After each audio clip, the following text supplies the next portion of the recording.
உன்னிடத்தில் இருக்கக்கூடிய தாய் தகப்பனோ, உன்னிடத்தில் இருக்கக்கூடிய ஒரு முடியின் அழகோ, உன்னிடத்தில் இருக்கக்கூடிய கண்களோ, உன்னிடத்தில் இருக்கக்கூடிய விரலோ, உன்னிடத்தில் இருக்கக்கூடிய உயிர் தன்மையோ இந்த 800 கோடி மக்களில் யாரிடத்திலும் கிடையாது. உன்னிடத்தில் மட்டும்தான் இருக்கு. முதல்ல செல்ஃப் ரெஸ்பெக்ட் கொடு, அப்பதான் துணிச்சல் வரும்.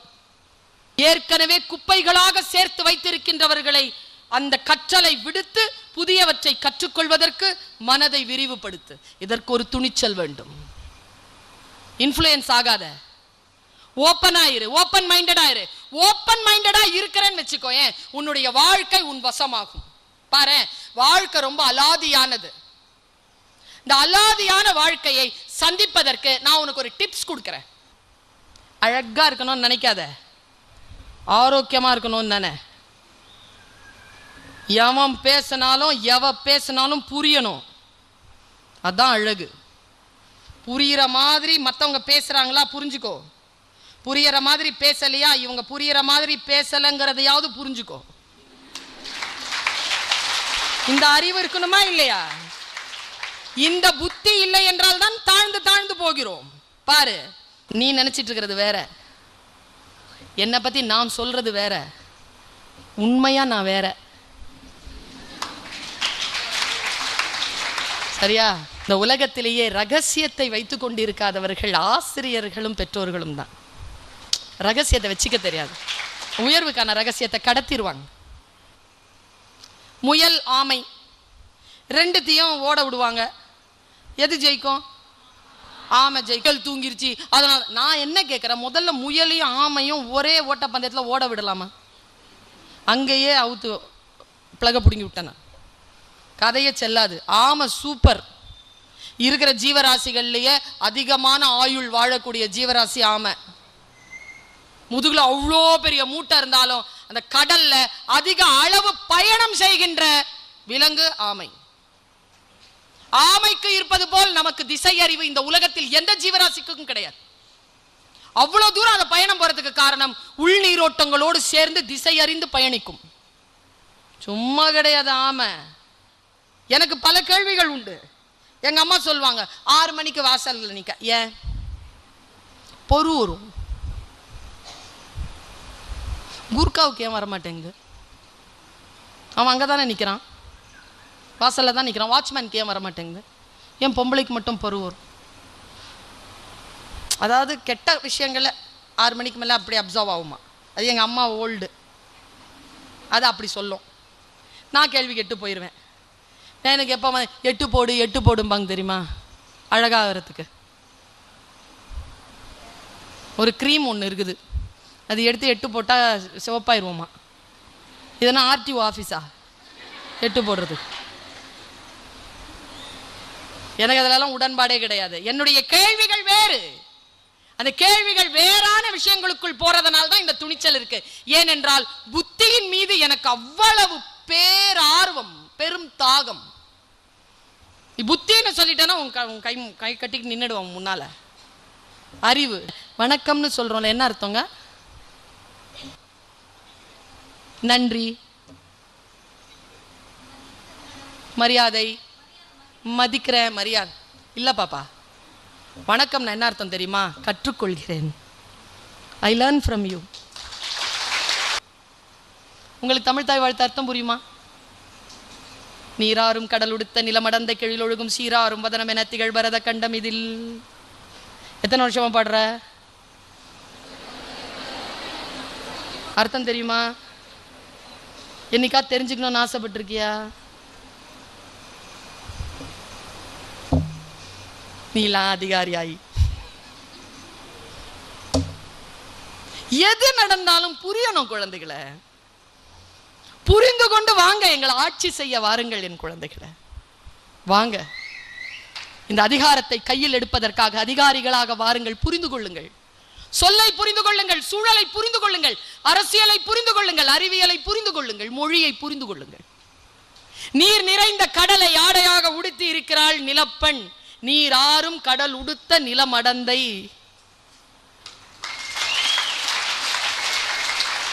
சீராறும் வதனம் என திகழ்வது பரத கண்டம். இப்போ புரியுதல்? அதே தானே பாடுறோம். நீராறும் கடலுடுத்த நிலமடந்தை கெழிலொழுகும் சீராறும் வதனம் என திகழ்பரத கண்டமதில் தெக்கணமும் அதில் சிறந்த திராவிட நல் திருநாடும் தக்க சிறு பிறை நுதலும் தரித்தனரும் திலகமுமே.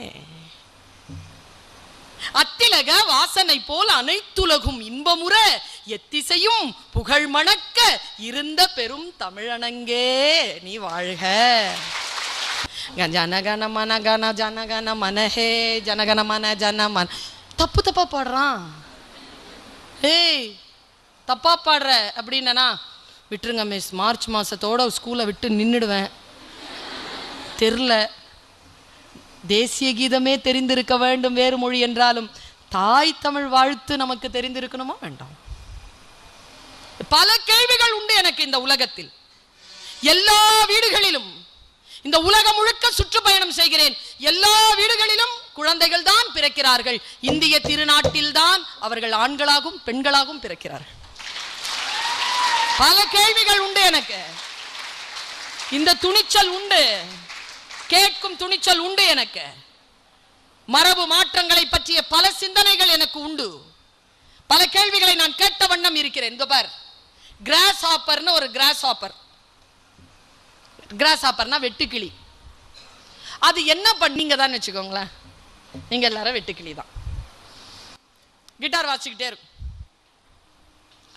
அதுக்கு சாப்பிடவும் போய் இலைய சாப்பிடும், கிட்டார் வாசிக்கும், போய் இலைய சாப்பிடுங்க. இப்படி கதை தான். ஒரு நாள் மழை வருது, அதால பறக்க முடியல, கிட்டார்லாம் நனைஞ்சு போச்சு, அப்படியே இருக்கு, பசி. நேராக அந்த கிட்டாரோட கீழே இறங்கி வருது. அதுக்கு கீழே ஒரு எறும்பு ஃப்ரெண்ட் ஆகுது.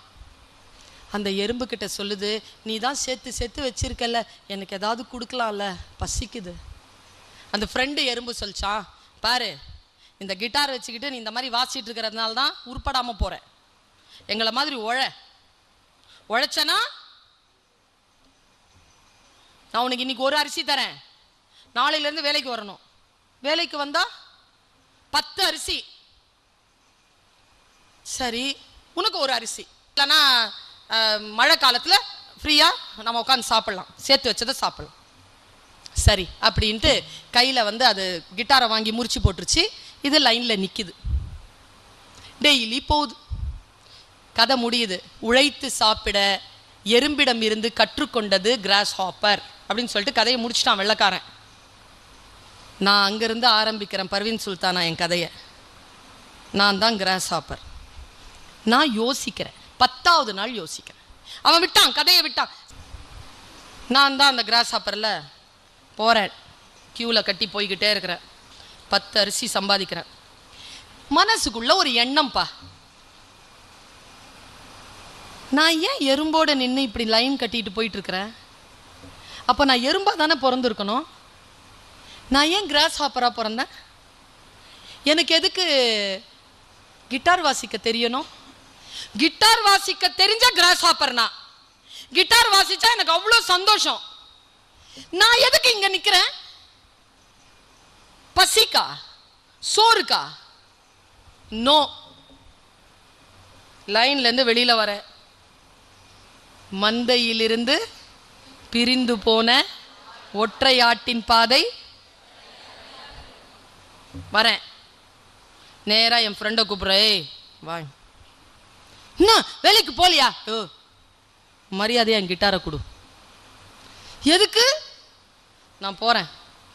வேலை வேணாம், சோறு வேணாடியோய், மரியாதையா என் கிட்டாரை கொடு. இனிமேல் சோறு பசின்னு வந்த செருப்புல அடி. வந்தாதானே? வரமாட்டேன், சாதாரண தவிர வரமாட்டேன். குடு. கிட்டார் வாங்கிட்டு மேலே போய் உக்காந்துட்டேன், வாசிக்கிறேன். ஆன்மாவுக்கு அவ்வளோ சந்தோஷமா இருக்கு. அந்த சோறு சாப்பிட்டதை விட இது ரொம்ப சந்தோஷமா இருக்கு. புரிஞ்சுக்கிட்டேன். வாசிக்கிறேன், பசிக்குது, போய் சாப்பிட்றேன். வாசிக்கிட்டே கீழே பார்க்குறேன், நிறைய எறும்பு போய்கிட்டே இருக்கு. எறும்பை பார்க்குறேன். நேற்றெல்லாம் இங்கே தான் உழைச்சிட்டு இருந்தேன்ல, என்னடா வாழ்க்கை, 10 நாள் நாசமான வாழ்க்கையை வாழ்ந்துருக்குறோம் நாமளும். பார்த்துக்கிட்டே இருக்கும்போது நிறுத்திட்டேன். எறும்பு ஸ்லோவா போகுது. என்னாச்சு, ஏன் இது ஸ்லோவா போகுது தெரில அப்படின்ட்டு வாசிக்கிட்டே பார்க்குறேன், கீழே ஃபாஸ்ட்டாக போகுது. ஏதோ கண்டுபிடித்து விட்டேன். ஃபாஸ்ட்டாக வாசிக்கிறேன், ஃபாஸ்ட்டாக போகுது. வாசிக்கிறத நிறுத்துறேன், ஸ்லோவாக போகுது. நேராக கீழே இறங்கி வரேன். ஒரு எறும்பை கூப்பிடுறேன். நான் நல்லா வாசிக்கிறேண்ணா, சூப்பராக வாசிக்கிறேன், நீ தானா? அது நான் தான். நான் வாசிச்சா என்ன நடக்குது? உழைப்பே தெரில, வலியே தெரில, அவ்வளோ வேகமாக போய் சம்பாதிச்சுட்டு வந்துடுறேன். நான் வாசிச்சா எவ்வளோ சம்பாதிக்கிறேன்? நான் 3 நாளாக உன் இசையை கேட்குறேன், ஒவ்வொரு நாளைக்கும் 10 தான் சம்பாதிப்பேன், உன் இசை கேட்டால் 15 சம்பாதிக்கிறேன். நிஜமாவா? ஆமாம், நான் உனக்காக வாசிக்கிறேன், இந்த 15லேருந்து ஒரு அரிசி எனக்கு தரியா? ஓ தாராளமா, இன்னும் அழகாக வாசிக்கிறேன், நீ 20 சம்பாதி, ஆனால் எனக்கு 2 கொடு. 20 சம்பாதிச்சா உனக்கு 2, ஆனால் நீ அப்படி வாசிக்கணும், நான் வாசிக்கிறேன் அப்படி சொல்லி 10,000 எறும்போட பேச்சுவார்த்தை முடிச்சிருச்சு கிராஸ் ஹாப்பர்.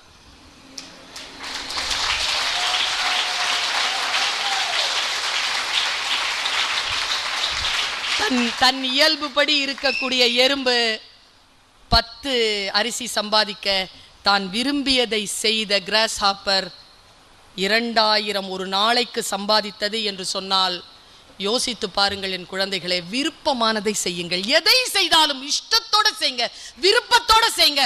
விருப்பத்தோடு செய்தால்தான் வாழ்க்கையில் பல விஷயங்களை சாதிக்க முடியும்.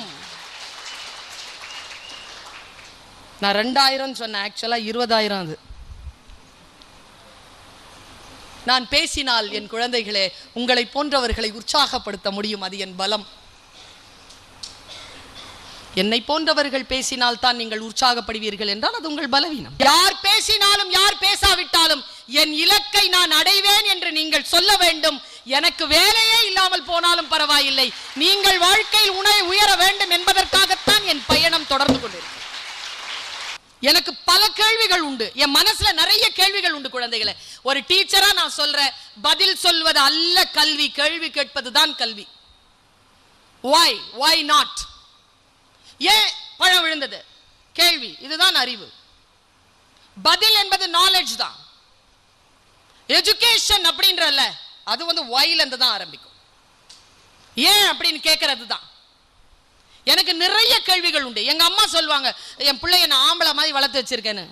பாருமா, என்னை இதுவரைக்கும் நீ கெட்ட வார்த்தையில் திட்டினதில்லை, ஆம்பளை மாதிரியா இருக்கிறேன் நான்.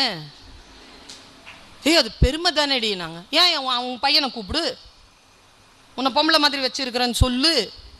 அவன் பெருமைப்பட்டானா நானும் பெருமைப்படுறேன். ஏங்க, ஜெண்டர் இஸ் மை ஐடென்டிட்டி. நீ ஆணாக இருப்பது உனக்கு பெருமை என்றால் பெண்ணாக இருப்பது எனக்கு பெருமை. அது இல்லாமல் வேறு ஒரு பாலினமாக இருக்கிறது என்றாலும் கூட அது எனக்கு பெருமைதான். இந்த உலகத்தில் அந்தந்த பிறப்புக்கு என்று பெருமை உண்டு. ஒன்றை போல் இன்னொன்று மாறுவதல்ல உலக வாழ்க்கை. இந்த துணிச்சல் எனக்கு உண்டு, சொல்வதற்கான துணிச்சல் எனக்கு உண்டு. கோபித்துக் கொண்டால் பசங்க கோபிச்சுட்டு போட்டோம், பெறுவதற்கும் இழப்பதற்கும் ஒன்றும் இல்லை என்றாக பின் என் சத்தியம் உனக்கு கோபத்தை ஏற்படுத்தினால் என் சத்தியத்தின் மீது நான் பெருமை கொள்கிறேன். அப்படித்தான் இருக்க முடியும். அறிவு அப்படித்தான். சூரியனை விட ஒளி முகுந்தது அறிவு அல்ல, சூடானது அறிவு, நெருப்பு அறிவு.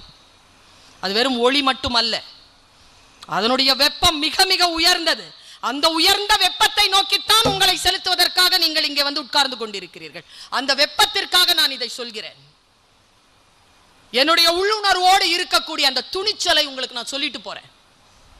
முதல்ல இங்க வரணும். எதற்கு அச்சப்பட வேண்டுமோ அதற்கு அச்சப்படுங்க. இப்போ ஒரு தண்ணி ரொம்ப ஓடிட்டு இருக்கு, நிறைய இருக்கு தண்ணி, சைலண்டா இருக்கு. ஒருத்தன் சொல்றான், மாப்பிள்ளை வாடா குளிக்கலான்னு. கூட போனா 2 பேரும் சரி சர்ரா சர்றான்றாங்க. ஒருத்தன் மட்டும் சொல்றான், வேணாடா குளிக்க வேணாம், இன்னைக்கு வேணாம், நாளைக்கு குளிப்போம், இன்னைக்கு வேணாம். டேய் பயந்துட்டான்டா அப்படின்ட்டு 3 பேரும் குதிச்சானுங்க. வெள்ளம் அடிச்சுட்டு போயிடுச்சு. அது பயமற்ற நிலை அல்ல, புத்தியற்ற நிலை. இவன் சொன்னான்ல, அவன் அது பயந்த நிலை இல்லை, புத்தி உள்ள நிலை. இவனுக்கு நீந்த தெரியும், நீச்சல் தெரியும், அது ஆழமாக இருக்கிறது என்கின்ற அச்சத்துடன் அவன் நீச்சல் பக்கத்தில் போகவில்லை. அவர்கள் அந்த அறிவில்லாமல் இருந்தார்கள், உள்ளே போய் அடித்துக் கொள்ளப்பட்டார்கள். எதற்கு அஞ்ச வேண்டுமோ அதற்கு அஞ்ச வேண்டும். நான் உங்கள் அத்தனை பேருக்கும் சொல்கிறேன், ஒரு தேர்விலே ஜெயிக்க வேண்டும் என்றால் உன் பலவீனத்தை முதலில் கண்டுபிடி. எல்லாரும் சொல்றாங்க, அதனால நானும் சேர்ந்து சொல்லுகிறேன். எல்லாரும் பாஸ் ஆவாங்க, அதனால நானும் இல்ல. நீ எதில் பலவீனமாக இருக்கிறாயோ அந்த பலவீனத்தை ஆசிரியரிடம் உறக்க சொல். எனக்கு இது தெரியல சார், எனக்கு இது புரியல சார், இதிலிருந்து நான் போகணும்னா என்ன சார் செய்யறது என்று அவரிடத்தில் கேள். ஆசிரியர்களிடத்தில் கேளுங்கள். இந்த துணிச்சல் நமக்கு இருக்க வேண்டும். பல நேரங்களில் நமக்கு இல்லாத துணிச்சல் என்ன தெரியுமா? கேட்டுட்டா திட்டுவாங்க, எல்லா பேர் முன்னாலேயும் அவமானப்படுத்தப்படும். இதெல்லாம் கேக்குது பாரு, இதெல்லாம் 10th ஸ்டாண்டர்ட்லயே வருது. இப்போ குரூப் எக்ஸாம் எழுத வரும்போது கூட இது தெரியல அப்படின்னு யாரேனும் கிண்டல் செய்து விடுவார்களோ என்பதற்காகவே அறிவின் பக்கம் போகாமல் இருக்கிறீர்கள். நான் சொல்லுகிறேன், ஒரு முறை முட்டாள் என்று பெயர் வாங்குவது வாழ்க்கை முழுவதும் முட்டாளாக இருப்பதை விட சிறந்தது. ஒரு விஷயம் தெரிஞ்சுக்கிறோம்ல, எவ்வளவு பெரிய விஷயம் அது. இதுவரைக்கும் தெரிஞ்சுக்கலன்னா பரவாயில்ல, திட்டுறியா திட்டு, சொல்லி கொடு. அறிவில்லை உனக்கு இல்லை, அதனால தானே வந்திருக்கேன் கிளாஸ்க்கு, சொல்லி கொடு. உனக்கு இருக்குல்ல, சொல்லி கொடு. அப்படிதானே? உன் அம்மா அப்பாவை கூட்டு வரேன், சொல்லி கொடு. உன்னை எக்ஸாம் எழுதவே விட மாட்டேன், விடாத, சொல்லி கொடு. நீ ஃபெயிலா போறேன், சொல்லி கொடு. சொல்றதுக்கு தான் வந்திருக்கிறேன், கற்றுக்கொள். இந்த துணிச்சல் இருக்க வேண்டும். நான் இன்னொரு விஷயம் சொல்லவா? புத்தகத்தை வாசிப்பதற்கு என் பிள்ளைகளை துணிச்சல் இருக்கணும். துணிச்சல் இல்லைன்னா புக்கை வாசிக்கவே முடியாது. புக்கு ஜெயிச்சிரும். திறந்த உடனே சொல்லும், அது படிச்சிருவியா நீ அப்படின்னும், உடனே புக்கை மூடிட்டேன்னா அது ஜெயிக்குது. ஏய், படிக்க தான் வந்திருக்கிறேன், படிச்சு புரிஞ்சுக்கிட்டேன்னு வச்சுக்கோ, புத்தகம் உன்னிடம் தோற்கும். குழந்தைகளை புத்தகத்தை தோற்கடித்து பாருங்கள். அந்த மமதையே வேறு, அந்த போதையே வேறு. புத்தகத்தை தோற்கடிங்க. என்ன கேட்டா, இந்த கிரவுட்ல இருக்கக்கூடிய குழந்தைகளை ஜெயிக்கிற புக்கு இன்னும் இந்த உலகத்துல பிறக்கவே இல்லை, பிறக்கல.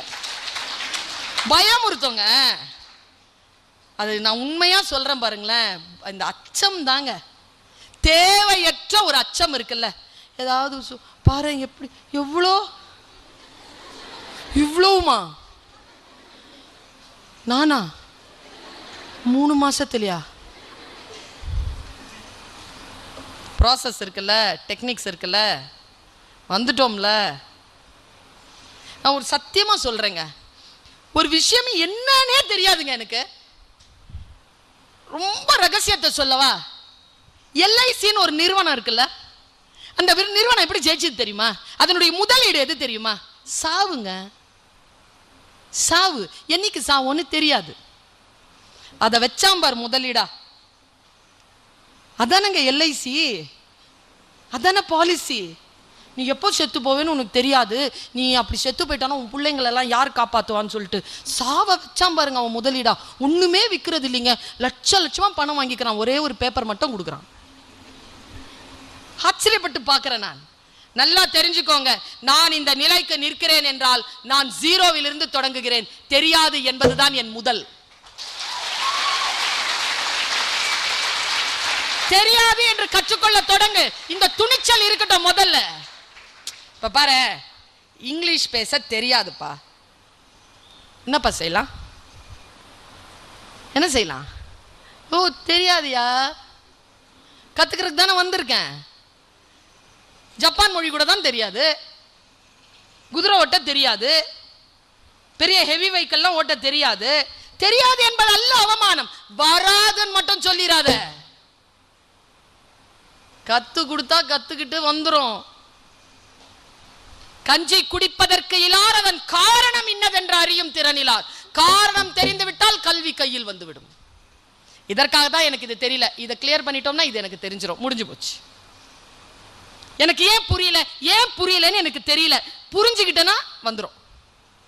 கணக்கு எனக்கு வரல, ஏன் வரலன்னு தெரியல, தெரிஞ்சுக்கிட்டா கணக்கு வந்துடும். இங்கிலீஷ் பேச வரல, ஏன் வரல ஏன் வரலன்னு தெரியல, தெரிஞ்சா இங்கிலீஷ் வந்துடும். அந்த ப்ராசஸ்க்குள்ள போ, உன்னை நீயே முழுக்க குடு, ஒப்படை. நான் சொன்னேன்ல, ஒரு பிரசவத்திற்கு தாய் தன்னை ஒப்படைப்பது போல் கல்விக்கு உன்னை முழுமையாக ஒப்படை. இந்த 3 மாசம் பார்த்துக்கலாம். உன்னை தோற்கடிக்கவே முடியாது. Start from 0 level. வாழ்க்கையை 0வில் இருந்து ஆரம்பி. மனசுக்குள்ள என்ன தெரியுமா இருக்கணும்? ஒரு குழந்தை போல் இரு. கற்றுக்கொள்வதில் ஒரு குழந்தை போல் இரு. ரொம்ப உஷாரா இருங்க. நோ என்று சொல்வதற்கு ஒரு துணிச்சல் வேண்டும். இந்த காலகட்டம் உங்கள் தவக்காலம். இந்த காலகட்டத்தில் பலவீனங்களுக்கு நோ சொல்லி பழகுங்கள். யாரும் கூட கிடையாது. சேர்ந்து இருக்கிறீங்கல்ல, எக்ஸாமினேஷன் எழுதனா தனித்தனியா தான் எழுதணும், ரிசல்ட் தனித்தனியா தான் வரும், சேர்ந்து வராது. அதனால இங்க வந்து கம்பானியன்ஷிப் இருக்கலாமே தவிர no friendship. I am sorry to say this as a teacher. ஃப்ரெண்ட்ஷிப்லாம் வேணாம், கம்பானியன்ஷிப் வச்சுக்கோ. சேர்ந்து படிக்கலாம், இருக்கலாம், எல்லாம் சரி. ஆனால் நோக்கம், இலக்கு என்பது மிக குறுகிய காலத்தில் வந்திருக்கிறீர்கள். அந்த குறுகிய காலத்தில் சில விஷயங்களை சம்பாதித்து விட்டு செல்ல வேண்டும் என்கின்ற மிக மிக நுட்பத்தோடு இருங்க. I will never become personal in official matters. பர்சனலே ஆக மாட்டேன், ப்ரொஃபஷனலா இருப்பேன். ப்ரொஃபஷனலா இரு, அஃபிஷியல் மேட்டர்ல பர்சனல் ஆகாத. என்னை விட்டுட்டு நீ சாப்பிட போயிட்டியா, போ, என்கிட்ட பேசாத. உனக்காக தானே சீட் பிடிச்சி வச்சிருந்தேன், நீ பக்கத்தில் உட்காரல. என்னடா மச்சான் வரேன்னு சொன்ன 3 மணிக்கு 4:30 மணி வரலாம் உட்காந்துட்டு இருக்கிறேன், வரல, சொல்லிட்டு போறது இல்லையா? படா, அதற்காக வர இல்லை. Don't be personalized. இது உன்னுடைய பர்சனலை வளர்த்துக் கொள்வதற்கான காலம் இல்லை. இப்படி காலம் இல்லை என்று சொல்வதற்கு ஒரு துணிச்சல் இருக்கணும். அந்த துணிச்சல் இல்லை என்றால் நீ பர்சனலைஸ் ஆனா இன்னும் 4 வருஷத்துக்கு ஃபீஸ் கட்டுவேன். வந்து படிச்சுட்டு போயிட்டே இருப்பேன். கிளியர் பண்றது கஷ்டம். இல்லைன்னா ஹிட் ஆஃப் த புல்சை, ஒரே டைம்ல அடிச்சு பாஸ் பண்ணிட்டு போயிட்டே இருப்பேன். உன் இலக்கு, உன்னுடைய வட்டம், உன்னுடைய விஷயங்கள் எல்லாம் வேறு. அங்கு செல்வதற்காக இங்கே நீ பயிற்சிக்கு வந்திருக்கிறாய். நீ பயிற்சியாளர் என்பதிலே கவனம் வை. நீ கல்வி கற்பதற்காக வந்திருக்கிறாய் என்கின்ற கவனம் வை. இந்த கவனம் வைத்திருக்கின்றவர்களுக்கு எனர்ஜி கூடுதலா கிடைக்குது. இதை யாரும் சொல்ல மாட்டாங்க. அவங்க நினைப்பாங்க கூட்டம் கூட்டமாக தான் வந்துச்சிங்க, போகும்போது தனித்தனியாக பிரித்து விட்டுருவீங்க போல இருக்கேன்னு. அதுக்கு தான் வந்திருக்கேன். போ, இலக்கோடு போ. உன்னுடன் இருப்பது எது? உன் இலக்கு. இரவு பகல் என்று பாராமல் உழை, படி. படித்து முடித்து ஒரு இலக்கை. இவங்க சொல்றாங்கல்ல 22,000 பேர் தான் பாஸ் பண்ணியிருக்காங்கன்னு. அந்த 22,000 பேரில் இதோ இந்த சபையில் இருக்கக்கூடிய 2,000 பேரும் சேருங்கள். இதோ என் நிகழ்ச்சியை பார்த்து கொண்டிருக்கக்கூடிய இன்னும் 8,000 பேரும் இதில் சேர்ந்து கொள்ளுங்கள். உங்களுடைய இந்த வருடத்திற்கான தேர்வு முடிவுகள் வருகின்ற பொழுது இந்த NRIS அகாடமியிலிருந்து வெளிவந்தவர்களுடைய எண்ணிக்கை 30,000 என்று அவர்கள் சொல்ல வேண்டும். ஒண்ணு கூட தோக்க கூடாதுப்பா. எனக்கு தெரிஞ்ச ஒண்ணு கூட தோக்கிறதுக்காக வந்தோம். எதுக்கு தோக்கிறது? எல்லாரும் என்கிட்ட சொல்வாங்க பெட்டர் லக் நெக்ஸ்ட் டைம். நான் தோற்கின்றவர்களை மன்னிப்பதே இல்லை. எதுக்கு தோத்த? யோசி. அதுக்காக வந்த அறிவு இருக்குல்ல, புரியுதுல்ல, எங்க மிஸ் பண்ண கூடாது. மார்க் டெஸ்ட்லயே நீ வந்து கணிச்சுக்கோ. மார்க் டெஸ்ட்லயே அடிச்சு காட்டு. டைம் லிமிட்ட சுருக்கு. உன்னுடைய உயிர் எல்லாம் அந்த எக்ஸாமினேஷன்ல மட்டுமே இருக்கணுங்கிற துணிச்சல் உனக்கு வரட்டும். முதல்ல யாரையும் சார்ந்துக்காத. நான் எப்பவுமே சொல்லுவேங்க, அதை இங்க சொல்லட்டுமான்னு பெரியவங்க கொஞ்சம் காதை மூடிக்கோங்க. முக்கியமா இந்த மாதிரி மிஷன்ல இருக்கிறவங்க லவ் பண்ணாதீங்க. சனிய அது, அந்த நினைப்பு சனிய நினைப்பு, எனர்ஜி வேஸ்ட் ஆகும், நம்மளை உள்ள பிடிச்சி இழுக்கும். அதுலயும் முக்கியமா லவ் பண்ற பக்கத்துல உட்காராத. நாசம். கான்சென்ட்ரேஷனே பண்ண முடியாதுங்க. ஒரே விஷயத்த சொல்வா பாருங்க. காலையில சொல்ல ஆரம்பிப்பா, சாயந்தரம் வரைக்கும் அதே மேட்டர் ஓடும். எவ்வளவு தாங்க கேட்கறது? ஐய நிரூபித்து விட்டு ஏதாவது ஒரு, நான் எப்பவுமே சொல்லுவேன், திருமணமானவர்கள் விட்டுடுங்க. திருமணமாகாத பிள்ளைங்கள், சின்ன பிள்ளைங்க இருக்கீங்களா, இந்த +2 அப்படி இப்படின்னு இருக்கிறல்ல, இலக்கை அடையும் வரைக்கும் ரொம்பலாம் கான்சென்ட்ரேட் பண்ணாத அந்த மேட்டரில். இன்னும் கொஞ்ச நாள் போகட்டும், ஒரு சனியம் வரும், வந்தா போவாது, வாழ்க்கை முழுக்க கூட இருக்கும். புரியுதா? அதான் வரப்போகுதுல்ல, அதை தேடி ஏன் இப்பவே அலையிற? இருக்கிற வேலையை பண்ணிட்டு போயிட்டே இருந்துச்சுன்னா அது பாட்டுக்கு வரது வந்து சேரும். இந்த டைம் அதுக்கு யூஸ் பண்ணாது. நல்லா தெரிஞ்சுக்கோ. இதை ஏன் உங்ககிட்ட சொல்றேன்னு தெரியுமா? என் வலிகளை கேட்பதற்கு யாரிடத்தில் காதுகளும், என் கண்ணீரை சுமப்பதற்கு யாரிடத்தில் தோள்களும் இல்லை என்று இந்த வயதில் புரிந்து கொண்டால் வாழ்க்கையில் சில வெற்றிகளை தவிர்க்கவே முடியாது. செல்ஃப் ரெஸ்பெக்ட்ஃபுல்லா நில்லு. உனக்கான உணர்வுகள், உனக்கான விஷயங்களை நீ சந்தின்ற. நானு யூ ஃபேஸ் இட். உனக்கானது தானே அது. ஏன் அடுத்தவர்கள் வாயில போடுறத அடுத்தவர்கள் காதுல ஏன் போடுற? அதை கேட்கறதுக்கெல்லாம் அவங்க கிட்ட காதுகள் கிடையாது, யாருக்கிட்டையும் கிடையாது. சும்மா கேட்கிற மாதிரி நடிப்போம், ஃபுல்லா உள்ள எடுத்துக்க மாட்டோம். என்னை பத்தி தான் எல்லாருமே பேசிட்டு இருக்கிறாங்க, எவனோ நம்மளை பத்தி பேசல, நினப்பு தான். போய்கிட்டே இரு. நான் எப்பவுமே யோசிப்பேன், கும்பிட்டால் கடவுள், திருடு போனால் சிலை தானே. கடவுளா சிலை திருடு போகுது? இல்ல இல்ல. ஒரு தீக்குச்சியின் மரணம் ஒரு மெழுகுவர்த்தியின் தீபத்தை விட உயர்ந்தது தானே, உயர்ந்தது தானே. குப்பை எடுக்கிறவன் எப்படிங்க குப்பைக்காரனா? போடுறவன் தானே குப்பைக்காரன். இப்படி யோசிய. செல்ஃப் ரெஸ்பெக்டடா இருந்தனா, செல்ஃப் எஸ்டீமா இருந்தனா பிளிஸ்ஃபுல்லா ஆயிடுவாங்க, இனிப்பா ஆயிடுவேன். நீ யாருடைய மேல விழுந்தும் உன்னுடைய சோகத்தை சொல்லிக்கிட்டு, எவன் பேச்சையும் கேட்டுக்கிட்டு, ப்ரோஆக்டிவா இல்லாம ரியாக்டிவா இருந்துகிட்டெல்லாம் போக மாட்டேன். இந்த வயசுல உலகத்தின் அத்தனை சாதனையாளர்களையும் எடுத்துப்பார், இந்த வயதில் தான் தன்னுடைய பயணத்தை ஆரம்பித்திருக்கிறார். எல்லாம் பிலோ 20-25 இதான் ஆரம்பிச்சிருக்காங்க. சில பேர் எக்ஸெப்ஷனல் உண்டு, பெரியார் மாதிரி 74 வயசுல ஆரம்பிச்சார் அந்த பெரியவர். அது வேறு. உன் வயதிலே சில விஷயங்கள் உனக்கு முன்னால் வந்து நிற்கின்ற பொழுது அதை பெரிய பேஷனோட அதை சந்திச்சு பாரு. நீ ஃபர்ஸ்ட் எல்லாம் போக முடியாது, உனக்கு முன்னால எப்படியோ ஒருத்தர் இருந்துகிட்டு தான் இருக்கான். ஆனால் நான் எப்படி சொல்றேன்னா, எது உன்னை பெஸ்ட் ஆக்குமோ, எது எல்லோரையும் விட உன்னை சிறப்பாக்குமோ அதை நோக்கிய பயணத்தில் நீ இரு. காலத்தை கணித்துக்கொள். நான் 100 கொஸ்டின் தரேன், 50 நிமிஷத்துல முடியுன்றாங்க. 100 கொஸ்டினையும் தப்பு இல்லாம உன்னால 30 நிமிஷத்துல முடிச்சிட முடியுதா? நீ அதுக்கும் மேல யாரையும் சார்ந்து இருக்காத. You are unique. புறப்பட்டு போவதற்கு என்று உனக்கு ஒரு திட்பம் வேண்டும். உன்னுடைய காம்படிஷன் எங்க இருக்கு தெரியுமா குழந்தைகளை? ஆஸ்திரேலியாவில் இருக்கு, அமெரிக்காவில் இருக்கு, கனடாவில் இருக்கு, இந்தியாவை பார்த்தா பீகாரில் இருக்குது, தெலுங்கானாவில் இருக்குது, டெல்லியில் இருக்குது. சத்தியமாக உன் காம்படிஷன் இங்கே கிடையவே கிடையாது. யூனிக்கான இல்லை, அவுட்ஸ்டாண்டிங்கா போ, லெஜெண்டா போ, அதுக்கு மேலே போ. யாரையும் நீ வந்து போட்டியா நினைக்காத. உன்னை நீயே விசாரித்து கொண்டிரு, உன்னை நீயே அப்டேட் பண்ணிக்கிட்டே இரு. இதுக்கு சாமானிய துணிச்சல் இல்லை, அசாத்தியமான துணிச்சல் வேண்டும். இறைவனிடம் இருந்து வந்த சொல். அந்த சொல்லிலே எனக்கு கொஞ்சம் உடன்பாடு இல்லாமல் இருந்தது. நான் அதனால் அதை தேடி போனேன். எங்கேயோ இப்படி எழுதி போட்டிருந்தாங்க, சூரியனை விட ஒளி மிகுந்தது உன் அறிவு. எனக்கு எங்கேயோ அது படிச்ச உடனே மனசுல உள்ளவனுக்கு தரப்படும், இல்லாதவனிடம் இருந்து இருப்பதும் எடுத்து கொள்ளப்படும். நியாயமா அது?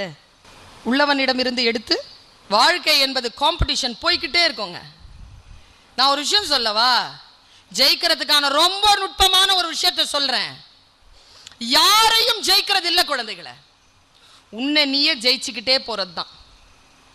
உன்னுடைய ஒரு ப்ராக்ரஸ் காட்டிக்கிட்டே போறேன்னு வச்சுக்க. 10th ஸ்டாண்டர்ட்ல நான் 45 தான், 12th 60, பிஏல 70, எம்ஏல university rank. Progress, show progress. உன்னை நீயே ஜெயிச்சிட்டு போ. யாரையும் பார்த்துட்டு இவளை மாதிரி வரணும், அவளை மாதிரி வரணும். எதுக்கு வரணும்? அவளை மாதிரி எதுக்கு வரணும்? அது ஒரு மனநோய். உன்னை எப்பவுமே யாரையும் எதையும் முறைச்சி பார்க்காத. முதல்ல எனர்ஜி போயிடும். See inward. உள்ளுக்குள் பார், உன்னை நீயே பார். உன் வெளிச்சம், உன் அறிவு சூரியனை விட பிரகாசமானது. இந்த 800 கோடி மக்களில் you are unique. உனக்கு ஒரு நோக்கம் இருக்கிறது. அந்த நோக்கத்தை நோக்கி போய்கிட்டே இரு. எனர்ஜி உன் கூட வந்துகிட்டே இருக்கும். நீ யாரையாவது வேடிக்கை பார்த்தனா எனர்ஜி அங்க போயிடும். யாரையும் வேடிக்கை பார்க்காத. என்ன கிடைக்குதோ அறுவடை பண்ணிட்டு போயிட்டே இரு. அறிவா எதுவோ கிடைக்கிறத அறுவடை பண்ணிட்டு போயிட்டே இரு. எங்கேயுமே ஸ்டாக்னேட் ஆகாத, நிக்காத. டெஸ்டினேஷன் அப்படின்னு ஒண்ணு கிடையாது, ஜேர்னி தான்.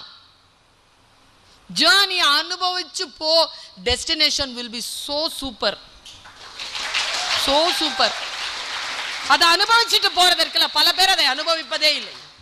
நான் இதை உள்ள போய் படிச்சேன். இது என்னடா இது, உள்ளவனுக்கு தரப்படும்ங்கிற நீ? அது பைபிள் அப்படி சொல்லாமா? இயேசு கிறிஸ்து ஒரு கதை சொல்றாருங்க. ஒரு ஆண்டவர் இருந்தார், ஒரு ஆண்டை, ஒரு முதலாளி இருந்தார். ஊருக்கு போகும்போது அவருடைய 3 சீடர்களை கூப்பிட்டு ஒருத்தங்கிட்ட 4 ரூபா கொடுத்தார், ஒருத்தங்கிட்ட 2 ரூபா கொடுத்தார், ஒருத்தங்கிட்ட அவர்கிட்ட அவ்வளோதான் இருந்துச்சு, பிரித்து கொடுத்துட்டார். ஏதோ இவனுக்கு 4 ரூபா கொடுத்தாரு, அவனுக்கு 2 ரூபா கொடுத்தாரு, அவனுக்கு 1 ரூபா கொடுத்தாரு. இங்கே பாரு, 3 மாசத்துல திரும்பி வருவேன், கணக்கு சொல்லிட்டு போயிட்டார். 3 மாசம் கழிச்சு திருப்பி வந்தார். இந்த 4 ரூபா கொடுத்துட்டு போனான்ல, நீ உன்னை அப்ளை பண்ணிக்கோ, இங்க கிடைக்கிற நாலேஜோட அப்ளை பண்ணிக்கோ. என்ன கிடைக்குதோ உனக்கு, இந்த நாலேஜ, இந்த வாய்ப்புகளை நான் சொல்ற கதையோடு அப்ளை பண்ணு. நான் எப்பவுமே அப்படிதான், என்ன போட்டுருவேன் அதுக்குள்ள. 4 ரூபா கொடுத்தாங்கல்ல, அவன் 8 ரூபாய் ஆக்கி வச்சிருந்தான் பிசினஸ் பண்ணி. வந்த ஆண்டவர் பார்த்தார், ஹே, குறைவாகத்தானடா பணம் கொடுத்தேன், நீ அதை இரட்டிப்பாக்கி இருக்கிறாய், சகல விஷயங்களுக்கும் உன்னை நான் அதிகாரி ஆக்குகிறேன். 2வது ஆளை கூப்பிட்டாரு, நீ என்னப்பா பண்ண? சார் 4 பண்ண. ஓ, 2 நாளாக்கி இருக்க, உன்னிடத்திலும் குறைவாகத்தான் கொடுத்தேன், அதை இரட்டிப்பாக்கி தந்திருக்கிறாயே, சகல விஷயங்களுக்கும் உனக்கும் நான் உன்னையும் நான் அதிகாரி ஆக்குகிறேன். 3வது நம்மாள் வந்து நின்னா, என்னப்பா, என்னது 1 ரூபா கொடுத்தனடா. ஓ, அதுவா, இருங்க அப்படின்ட்டு போய் எங்கேயோ மறைச்சி வச்சிருந்துருக்கான், அது கொண்டு வந்து அப்படியே கொடுத்துட்டான். இந்தாங்க உங்க 1 ரூபா. என்னடா பண்ண? ஒன்றும் பண்ணலனா நீ வேற சொன்னியா போய் 3 மாசத்துல வருவேன், அப்புறமா கணக்கு கேட்பேன்னு. நான் அதை எங்கேயாவது கொடுத்து போட்டு அதை தொலைச்சி உன் கோபத்துக்கு எதுக்கு ஆளாவானே, இந்தா நீயே வச்சுக்கோ அப்படின்னு கொடுத்தான். அப்போதான் வந்தது இந்த வாக்குத்தத்தம். யாரிடம் உழைப்பும் நேர்மையும் உயர்வும் இருக்கிறதோ அந்த உள்ளவனுக்கு அது தரப்படும், இன்னும் அதிகமாக்கி தரப்படும். இவங்கிட்ட உன் சோம்பேறித்தனத்தை வைத்துக்கொண்டு என் மீது பழி சுமத்தி உன்னை நீயே காப்பாற்றிக் கொள்ள பார்க்கிறாயா, குடு அந்த பணத்தை என்று அந்த 1 ரூபாயையும் அவன் கையில் இருந்து அப்படியே பறித்து கொண்டார் இயேசு கிறிஸ்து. இப்பொழுது புரிகிறதா? உயர்வும் நேர்மையும் உழைப்பும் உன்னதமும் கொண்டு ஒன்றை இரட்டிப்பாக்குகின்றவர்களுக்கு, உள்ளவனுக்கு, இதெல்லாம் உள்ளவனுக்கு தரப்படும். இது எல்லாம் இல்லாமல் வெறும் வீம்பு வார்த்தைகள் சொல்லி சுற்றி கொண்டிருக்கின்றவர்களிடமிருந்து இருப்பதும் எடுத்துக்கொள்ளப்படும் என்று சொல்லுகிறது பைபிள். விருப்பமானதை செய்யுங்க, எதை செய்தாலும். சொன்னாங்க, இந்த 3 மாசம் மட்டும் கஷ்டப்பட்டுடு. எதுக்கு? அப்புறமா ஒரு 25-30 வருஷம் ஜாலியா இருக்கலாம். 25 வருஷம் 30 வருஷம் ஜாலியா இருக்க போறேன், அதுக்கு ஏன் கஷ்டப்பட்டு படிக்கணும்? இஷ்டப்பட்டு படிச்சுட்டு போறேன், இஷ்டப்படுறேன். இந்த வாய்ப்பு தானே என்னை அடுத்த லெவலுக்கு உயர்த்தது.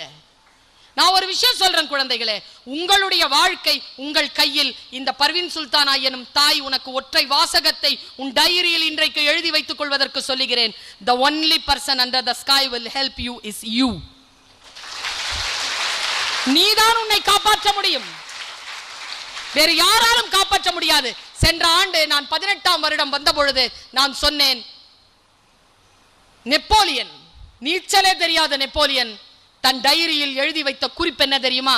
நான் சுறாக்கள் இல்லாத ஆழ்கடலில் நீச்சல் பழகுவதில்லை. நீச்சல் தெரியாதுங்க. நீச்சல் எங்க பழகுவானா? கடல்ல, அதுவும் ஆழ்கடல்ல. எங்க நிறைய சொரா மீன் இருக்கோ அங்கதான் நீச்சலே பழகுவேன் நான் பாருங்க.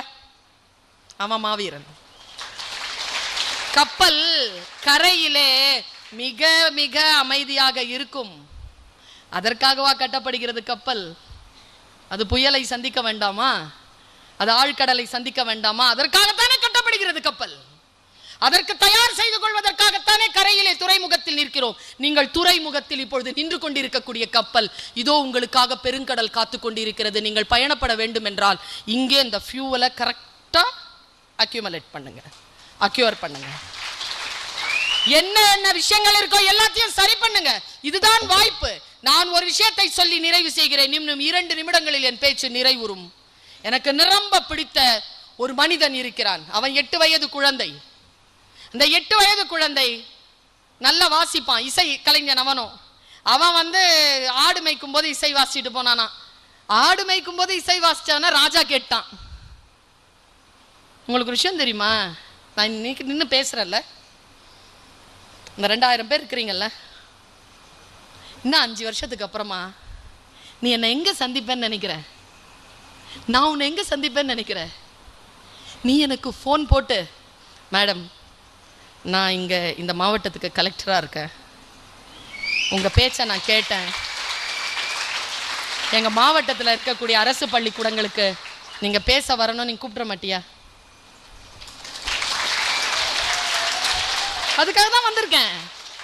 உன்னை சாதாரண இடத்துல சந்திக்க போறது இல்லைனா மிக உயர்ந்த இடத்தில் தான் சார். அதுல நோ டவுட் அபவுட் இட்.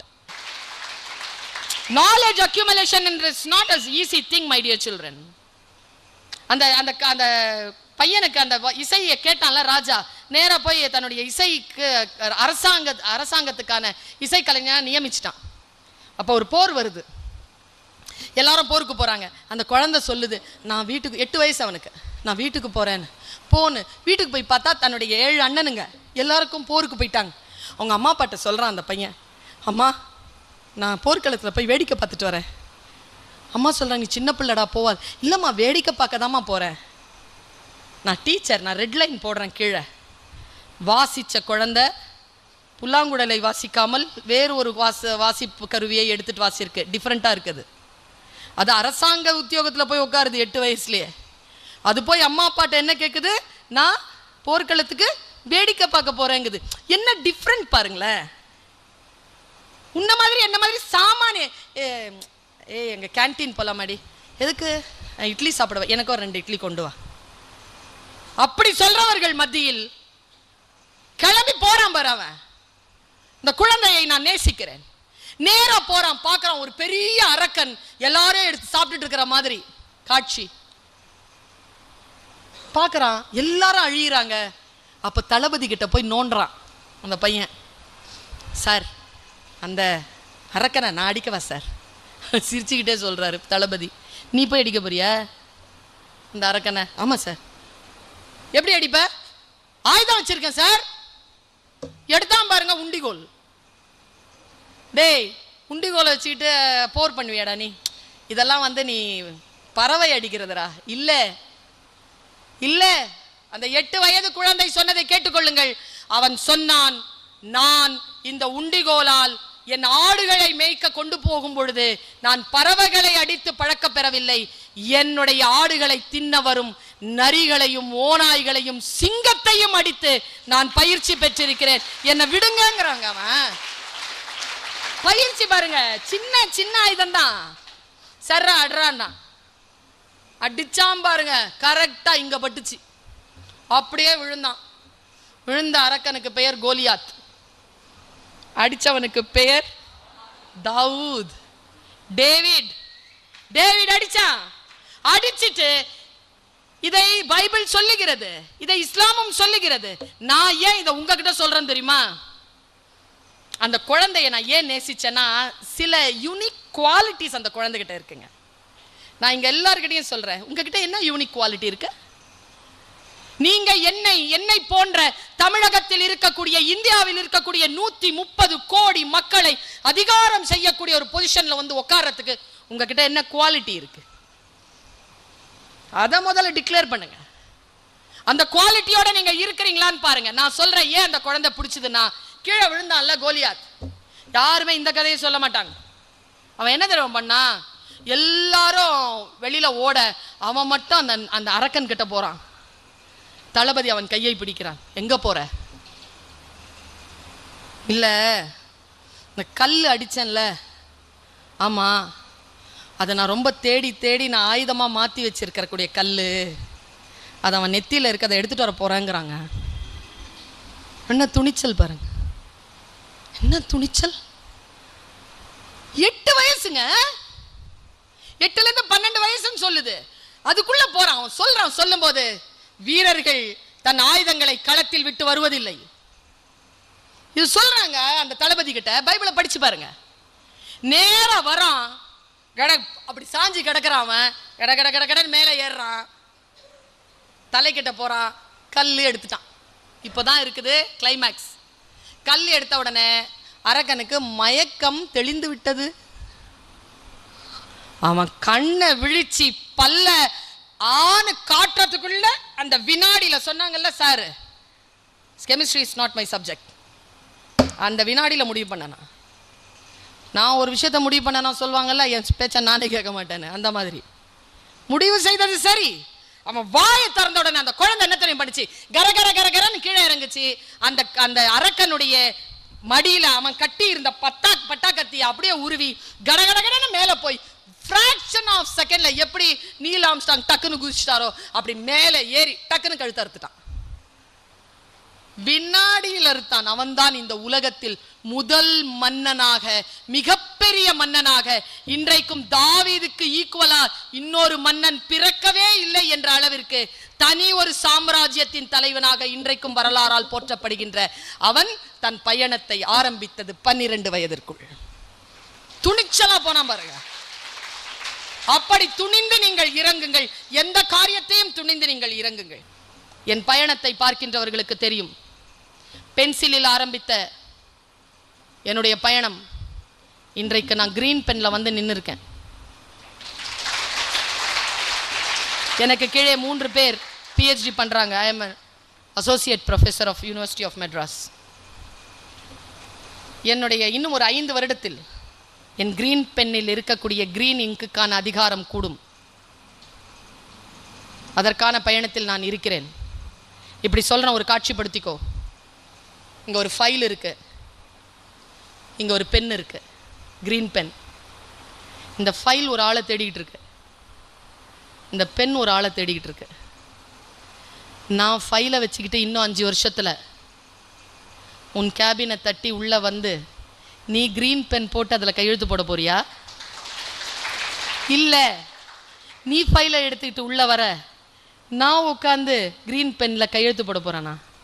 நான் டீச்சர் இல்லையா, தாய் இல்லையா? நான் ஆசீர்வதிக்கிறேன். ஃபைல் என்கிட்ட இருக்கட்டும், கிரீன் பென் உங்ககிட்ட இருக்கட்டும்.